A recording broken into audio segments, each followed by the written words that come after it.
La chronique de pneus vous est présentée par les pneus GT Radial et par Desharnais Pneus et Mécanique. Le connaisseur. GT Radial, le meilleur rapport qualité-prix et durabilité. Salut Jean-Guy. Salut Daniel. Alors cette semaine, la dernière chronique où on va faire le tour des différents manufacturiers de pneus, mais à la fin, on va parler de pneus verts. On va essayer de démystifier ça un petit peu. Okay. On commence immédiatement avec Goodyear. Oui, manufacturier Goodyear Dunlop. On sait que c'est dans la même famille quand même. Dunlop, en partant ici, le Signature 2, c'est un pneu touring vraiment intéressant. Au niveau comportement routier, la texture du caoutchouc et le composé de la bande de roulement fait en sorte que la douceur est vraiment intéressante et c'est un pneu à considérer lorsqu'on cherche ce type de pneu-là. Chez Goodyear, on a la gamme Assurance qui est encore très présente, très actuelle aujourd'hui. Le Comfortrait de Touring, qui est un pneu en termes de douceur de roulement vraiment efficace. Exemplaire, oui. Parce qu'on sait pourquoi, justement, parce qu'entre la bande de roulement et la carcasse, on a été inséré un isolant qui fait en sorte qu'on va minimiser l'impact du roulement de la chaussée, peu importe la chaussée sur laquelle on va se retrouver, pour justement couper cette ligne de son. Le son qui peut se communiquer à l'intérieur de l'automobile. Ça fait en sorte que c'est un pneu vraiment intéressant en termes de douceur. Très, très Chez Goodyear, c'est quand même une gamme la gamme des Eagle, aussi tous les produits Eagle. Fait qu'on peut avoir un pneu performance, touring, et qui va s'adapter beaucoup à nos attentes par rapport à notre type de véhicule. Fait que c'est un bon manufacturier qui a une gamme très complète. Également aussi dans la camionnette et dans le SUV, chez Goodyear, on a ce qu'il faut pour équiper notre véhicule. Un autre, il y a une gamme complète, c'est bien Michelin. Oui, absolument. Michelin, c'est un manufacturier qui est quand même un pionnier dans le domaine. Et toute la gamme de pneus Michelin au niveau de la construction, type à eux autres, au niveau de la carcasse. Toutes les bandes de carcasse qui composent la construction du pneu fait en sorte que c'est torsadé.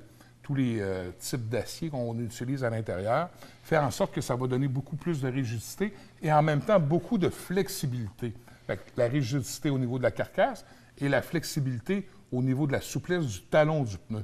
Fait qu'ils ont leur propre développement.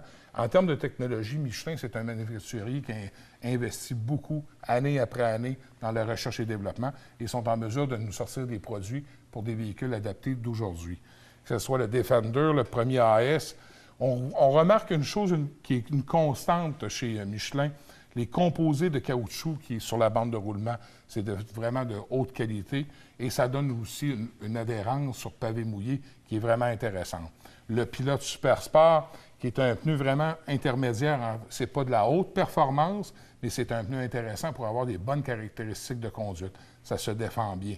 Et ce qui est intéressant aussi, c'est l'efficacité au niveau de freinage. Chez les pneus Michelin, on a toujours travaillé en fonction de cette efficacité-là de freinage et on réussit très bien à sortir un produit qui est vraiment fort intéressant. Une chose qui est vraiment bien aussi, BF Goodrich, qui est le cousin dans la famille des Michelin. BF Goodrich, on ne peut pas passer sous silence pour les propriétaires de SUV qui veulent avoir un pneu encore pour les incorruptibles, qui veulent avoir un pneu 12 mois par année.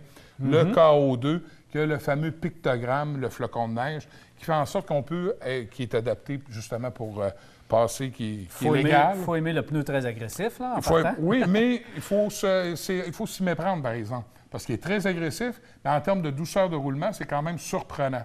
Okay. C'est un pneu qui ne sera pas excessivement bruyant et qui va bien s'adapter, puis qui ne fondra pas non plus l'été, si on veut l'avoir absolument pour l'hiver. Fait que pour les propriétaires de SUV qui veulent avoir un pneu 12 mois par année, il y en a qui ne croient pas encore que le pneu d'hiver pur est encore essentiel, même sur un 4 roues motrices. Bien, à ce moment-là, c'est l'alternative qu'on a. C'est l'alternative qu'on peut faire. Nokian, Nokian, ça nous amène à parler vraiment de pneus verts, parce que c'est les précurseurs aussi dans le pneu vert, avec le N-Tire. Ça a été le fabricant qui a mis de l'avant cette technologie-là. Qu'est-ce qu'on appelle par pneu vert? C'est un pneu qui a une faible résistance au roulement.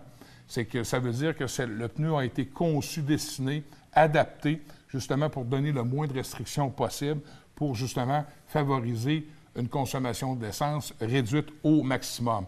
Il faut travailler à ce moment-là, si on a moins de résistance au roulement, immédiatement, on va avoir le réflexe de penser, de dire, mais il va être moins adhérent au freinage. Ça va faire en sorte que c'est un pneu qui va être dessiné et adapté par le travail au niveau des compounds de caoutchouc qu'on va utiliser, qui va compenser justement cette adhérence. Bon, on voit que c'est un pneu asymétrique également. Donc, la bande de roulement majeure, centrale, a été déplacée vers l'extérieur, justement pour favoriser l'adhérence lors de virages serrés à une vitesse assez haute, pour justement que le poids, le transfert de poids, soit bien supporté sur l'épaulement. Dans le pneu vert également aussi, on a une apparition qui vient d'arriver cette année, qui est le Firestone, qui ont sorti ici.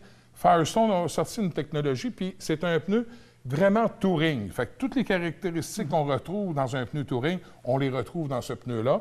Et on est allé chercher un pneu économiseur d'essence qui va faire en sorte qu'on va aller chercher aussi une bonne adhérence au freinage également. Et on a dû aussi adapter les compounds de caoutchouc, justement, vu qu'on voulait sortir un pneu à faible résistance au roulement. Bon, est-ce que c'est des pneus qu'on doit privilégier? Parce que là, j'imagine qu'on ne se met pas riche avec l'économie de carburant. Oui, effectivement, c'est bon de le mentionner, parce que quand on parle d'économie d'essence, c'est aussi surtout pour avoir une conscience quand même écologique intéressante, parce que les économies d'essence, ça prend quelqu'un qui fait quand même beaucoup de kilométrage et surtout quelqu'un qui va faire de longs déplacements.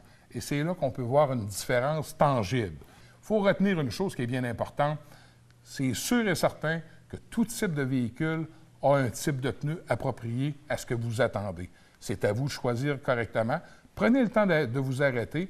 Prenez le temps aussi de vous poser ces questions-là.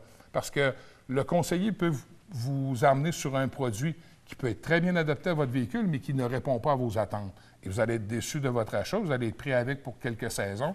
Donc, c'est bon de prendre le temps de faire un choix réfléchi et de s'assurer. Puis des fois, souvent, on va avoir quelques dollars de plus à débourser pour avoir un pneu qui peut complètement changer le comportement de notre voiture.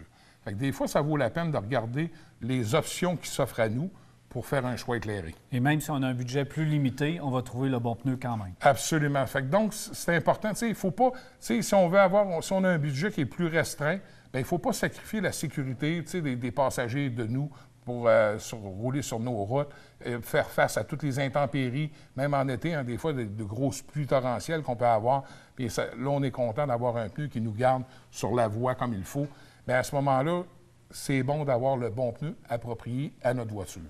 Jean-Guy, merci beaucoup. Au cours des prochaines semaines, on s'attaque à la mécanique. Oui, de la mécanique préventive. Il faut avoir le bon pneu, il faut que notre voiture fasse la route. Absolument. Merci, Jean-Guy. Plaisir.